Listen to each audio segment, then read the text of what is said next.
तो यहाँ पर ये देखिए अभी स्टेटस हमारा अप्रूव्ड है। अगर हमने इसका जो स्टेटस है वो डिक्लाइन करना है तो यहाँ से हम इसको डिक्लाइन करके अपडेट कर देंगे, तो और वो रियल टाइम के अंदर हमारे डाटा टेबल के अंदर जो डाटा है वो अपडेट हो जाएगा। और अगर उसका इंटरव्यू है वो हमने कॉल कर दिया या कंडक्टेड है या अप्रूव्ड हो चुका है तो हमने यहाँ पर उसे अपडेट कर देना है और वो ऑटोमेटिकली यहाँ पर भी डाटा टेबल के अंदर भी आ जाएगा। अब देखिए यहाँ पर सबसे पहले मैं आपको बता देता हूँ ये कलरिंग यहाँ से किस तरीके से हो रही है। और यहाँ पर वो आपके इंटरव्यू की जो पिक्चर्स है वो यहाँ पर होगी। आप जैसे ही न्यू डाटा के यहाँ पर एंट्री करेंगे तो सब चीजें जो भी आपकी इमेजेस हैं वो आप यहाँ पर जो अपलोड होके आ जाएंगी।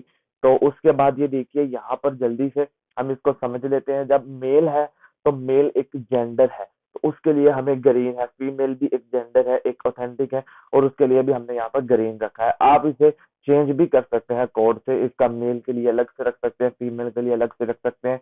अब एक नोट स्पेसिफाइड है, जेंडर हमें बताया ही नहीं गया है तो उसके लिए हमने येलो कलर को यहाँ पर यूज किया है। उसके ऊपर एड्रेस के ऊपर हमने कोई भी कलरिंग वगैरह यूज नहीं की है क्योंकि एड्रेस जो है वो डिफरेंस होते हैं, लंबे भी होते हैं छोटे भी होते हैं, लेकिन लॉन्ग लॉन्ग भी होते हैं छोटे भी होते हैं। उसके बाद ईमेल के ऊपर हमने दो सिनेरियो, दो हमने कैटेगरीज यहाँ पर लगाई हैं, दो हमने क्राइटेरिया यहाँ पे लगाया है। अगर तो ईमेल हमारा फाउंड हो जाता है तो वो ग्रीन है, यानी कि ईमेल का हमारे पास फील्ड उसका अच्छा है, ग्रीन है, यानी कि कोई मसला नहीं। अगर ईमेल फाउंड नहीं होता है तो वो यहाँ पर हमें रेड अलर्ट जारी करेगा कि ईमेल उसका यहाँ पर ऐड करे। और ईमेल ऐड करने के लिए हमें यहाँ से जल्दी से एक अदद ईमेल ऐड कर देते हैं उसका, ताकि हम देख लें कि हमारा जो कलर है वो ईमेल फाउंड होने पे वो ग्रीन हो जाता है कि नहीं होता है। तो ये देखिएगा यहाँ पर ये हमारे पास ग्रीन हो चुका है, ईमेल हमारे पास फाउंड हो चुका है। उसी के बाद कॉन्टेक्ट के ऊपर भी हमने नहीं लगाया कोई भी लिमिटेशन। उसके बाद इंटरव्यू के ऊपर हमने डिफरेंट क्राइटेरिया लगाया है।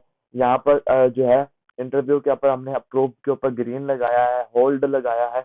और इंटरव्यू के अंदर हमने ये देखिएगा पेंडिंग भी किया है, जैसे कि अगर कोई शख्स का जो इंटरव्यू है वो अभी पेंडिंग में है तो आप उसे यहाँ पर पेंडिंग भी शो कर सकते हैं। तो ये आपका यहाँ पर पेंडिंग हो चुका है।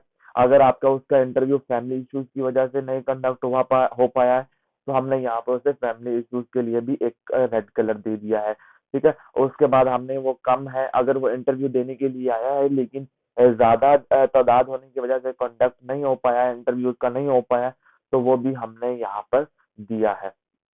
और उसके बाद यहाँ पर हमने एक डिक्लाइन के ऊपर रेड कलर को शो करवा दिया है और अप्रूव्ड के ऊपर हमने ग्रीन कर दिया और पेंडिंग के ऊपर हमने यहाँ पर ये कर दिया। अब उसके बाद न्यू डाटा एंट्री करने के लिए आपने यहाँ से करना है और उसके बाद जो है यहाँ पर जो डाटा टेबल शो के लिए ये है। और उसके बाद एक पर्टिकुलर आईडी को अगर आपने सर्च करना है तो ये देखिए आप एक पर्टिकुलर आईडी को भी यहाँ से सर्च आउट कर सकते हैं और इसका आप स्टेटस यहाँ से जान सकते हैं तो यहाँ पर इसका स्टेटस इस वक्त है क्या। ठीक है। और उसके बाद अगर आपको यहाँ से इसको किसी भी एक पर्टिकुलर अगर किसी नेम से आपने सर्च करना है तो आप यहाँ से नेम से भी उसको सर्च कर सकते हैं। तो यहाँ पर टॉप के ऊपर उसका जो है वो नेम आ चुका है। अब ये यहाँ पर ये आ क्यों रहा है, अब ये देखिए ये जो रमीज है ये यहाँ पर इसमें भी फाउंड हो रहा है, इसमें भी फाउंड हो रहा है, इसमें भी फाउंड हो रहा है, इसमें भी फाउंड हो रहा है। ठीक है, ये बात तो ठीक है, लेकिन आगे हमने वन भी लिखा है तो अगर हम यहाँ पर सिंपली वन लिख देते हैं तो हमें फाउंड नहीं होगा। हमने स्पेस दे के वन लिखा है तो यहाँ पर ये देखिए यहाँ पर भी ये वन है। ठीक है। और उसके बाद इसके अंदर भी यहाँ पर जो है वो रमेश की वजह से आ रहा है और इसके अंदर भी सबके अंदर यानी कि रमेश की वजह से आ रहा है। और अगर कहीं पे नहीं है तो वन यहाँ पर दिया है, यानी कि जिनके एक तो रमेश की वजह से आ रहा है लेकिन सेकंड क्राइटेरिया में वन भी है। ठीक है। तो ये इसी तरह से, और अगर आपने यहाँ पे इसको डिलीट करना है तो यहाँ पर सिंपली डिलीट के ऊपर क्लिक करेंगे तो ये रियल टाइम के अंदर ये जो डाटा है वो यहाँ से हमारे पास डिलीट हो जाएगा। तो ये था। और उसके बाद अगर हमने कोड के अंदर देखें तो आपको यहाँ पर एसेट्स नेम का एक अदद सबसे पहले अपने एक फोल्डर बनाना होगा। उस फोल्डर को बस ये ऑटोमेटिकली डिटेक्ट कर लेगा और उसके अंदर ये सब कुछ डाटा जो है वो सबमिट कर देगा। ठीक है। तो आज की वीडियो में इतना ही था। नेक्स्ट वीडियो के अंदर हम एक यूनिक रीमेक लेकर आएंगे एक पीओएस सिस्टम का। Okay sir, take care.